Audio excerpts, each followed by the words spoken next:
जय हिंद दोस्तों, मैं हूं आशीष और आप सबको इंडिया में जन पर स्वागत है। दोस्तों, आप सब जानते हैं आगे आने वाले टाइम में इंडियन एयरफोर्स की ताकत तेजस जेट प्रोग्राम के ऊपर बहुत ज़्यादा डिपेंड करता है, क्योंकि तेजस मार्क 1 के बाद मार्क 1A मार्क 2 आएगा, फिर एम से फाइटर जेट आएगी, फिर TDBF, इसके बाद एम से मार्क 2 ही बनेंगे। और दोस्तों, ये सारे प्रोजेक्ट तेजस फाइटर एयरक्राफ्ट की सक्सेस की बेस पर ही बनेंगे।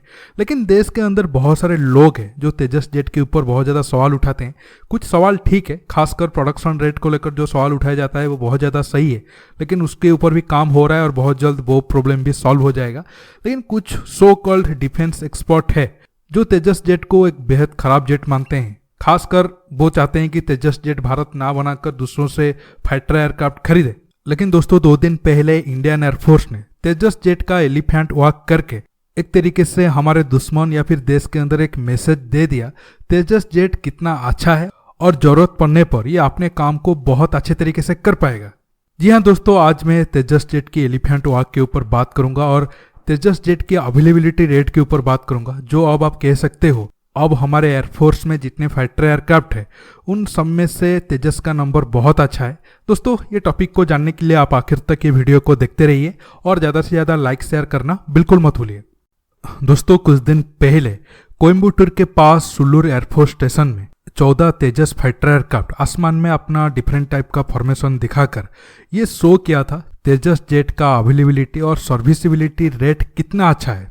देखिए, अब तक इंडियन एयरफोर्स को 16 IOC स्टैंडर्ड का तेजस फाइटर एयरक्राफ्ट मिला है, जिसे हम फ्लाइंग ड्रैगर स्क्वाड्रन के नाम पे जानते हैं, और फ्लाइंग बुलेट स्क्वाड्रन को अभी तक 6 FOC स्टैंडर्ड का तेजस फाइटर एयरक्राफ्ट मिला है।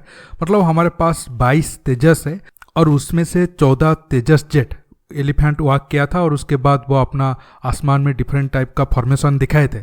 इसका मतलब तेजस जेट का अब अवेलेबिलिटी रेट तकरीबन 75% है, जो कि एक बहुत अच्छा न्यूज है। क्योंकि अगर हम सुखोई 30 MK और MiG-29 फाइटर एयरक्राफ्ट की बात करें तो उनका अवेलेबिलिटी रेट 50% से नीचे है। अगर हम इंडियन नेवी के पास जो MiG-29K है उसके ऊपर अगर बात करें तो उसका अवेलेबिलिटी रेट 30 to 40% के बीच है।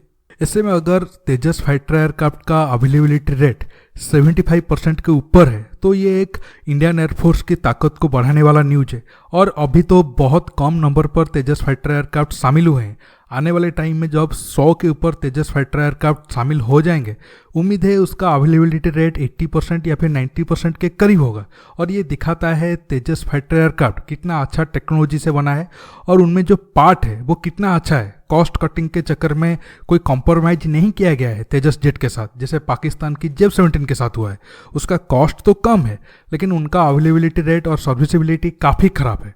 दोस्तों, आने वाले 3-4 महीने में और 2 से 3 तेजस फाइटर एयरक्राफ्ट जो FOC स्टैंडर्ड के होंगे वो इंडियन एयरफोर्स में शामिल हो जाएंगे। अब मैं आपको आखिर में एलिफेंट वॉक के ऊपर बताता हूँ। हालांकि आप सबको याद होगा पिछले महीने इंडियन एयरफोर्स तकरीबन 75 फाइटर एयरक्राफ्ट को लेकर एलिफेंट वॉक किया था और ये परफॉर्मेंस जागुआर और राफेल जेट को लेकर किया गया था, लेकिन इस बार तेजस का बारी था। दोस्तों, एलिफेंट वॉक का कॉन्सेप्ट सेकेंड वर्ल्ड वॉर के बाद ज़्यादा शुरू हुआ, क्योंकि तब उस टाइम में एक साथ बहुत ज़्यादा फाइटर एयरक्राफ्ट उड़कर दुश्मन के ऊपर बमबारी करते थे या फिर आसमान में एयर रेड करते थे। एलिफेंट वॉक में कुछ सेकंड यानी कि 10-12 सेकंड की गैप में एक के बाद एक फाइटर एयरक्राफ्ट टेकअप करते हैं और एक साथ 50-60 या फिर नंबर 100 के ऊपर कभी कभी हो जाता है, वो सब उड़कर दुश्मन के ऊपर बमबारी करते हैं। और जब वो एक के बाद एक टेकअप करते हैं तो उनका जो स्ट्रक्चर बनता है वो एलिफेंट का ट्रंक की तरह बनता है, इसलिए उसे एलिफेंट वॉक कहा जाता है।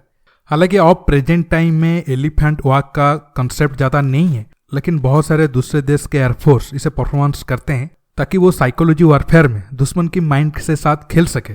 और दोस्तों, एलिफेंट वॉक को करना उतना आसान नहीं है, क्योंकि इतने सारे फाइटर एयरक्राफ्ट कम टाइम में अगर टेकअप करते हैं तो आपको बहुत सारे फैक्टर के ऊपर ध्यान रखना होता है, जैसे कि सारे फाइटर एयरक्राफ्ट का जो पार्ट वगैरह है वो सही सलामत हो। इसके साथ ये भी ध्यान रखना होता है आसपास में आसमान में ज़्यादा बाढ़ वगैरह ना हो, नहीं तो फिर जब फाइटर एयरक्राफ्ट टेकअप करेंगे तो उनके साथ टकरा कर कोई बड़ा दुर्घटना भी हो सकता है। लेकिन दोस्तों, आखिर में ये कहकर वीडियो को ख़त्म करना चाहूँगा, तेजस एयरक्राफ्ट की सक्सेस को देखकर दिल काफ़ी खुश होता है, क्योंकि ये हमारा खुद का फाइटर एयरक्राफ्ट है। आने वाले टाइम में उम्मीद है ये फाइटर एयरक्राफ्ट और भी बहुत ज़्यादा खतरनाक होगा और जो भी टाइम सेट किया गया है इस प्रोजेक्ट को लेकर वो सही टाइम पे कंप्लीट होगा। दोस्तों आप इस टॉपिक पर क्या सोचते हो, नीचे कमेंट बॉक्स में कमेंट करके बताइए। आप ये वीडियो को ज़्यादा से ज़्यादा लाइक शेयर करने के साथ साथ आप मेरे चैनल को सब्सक्राइब करिए और सब्सक्राइब बटन के पास जो बेल आइकन है उसे प्रेस करिए ताकि आगे आप मेरे आने वाले वीडियो को मिस ना कर सके। दोस्तों रुकता हूँ, बहुत जल्द और एक नया टॉपिक के साथ मिलूंगा। नमस्कार, जय हिंद।